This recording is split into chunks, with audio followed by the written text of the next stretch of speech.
Brakes are an important system to the operation of your vehicle. When you hear a squeal, that's a warning signal. It could be caused by the wear indicator on your brake pads. It tells you when you need new brakes. But more about that later. First, Brakes 101. What's the difference between disc and drum brakes? Both apply friction to stop your vehicle.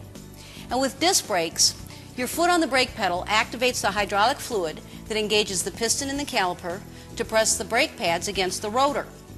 Now the rotor and the wheel are attached to the hub.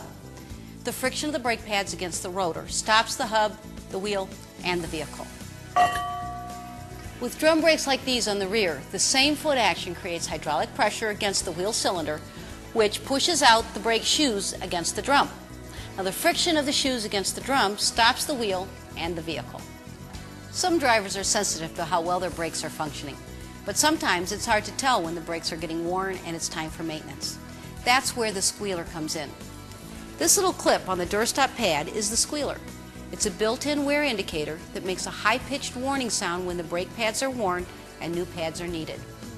The brake wear warning sound means that soon your brakes will not work well, and that could lead to an accident. When you hear the warning sound of the wear indicator, have your vehicle serviced. And be sure to use new approved GM replacement parts. And to help reduce noise and brake dust, GM offers DuraStop ceramic brake pads. It's also a good idea to have your front and rear brakes checked every time you take your vehicle in for an oil change.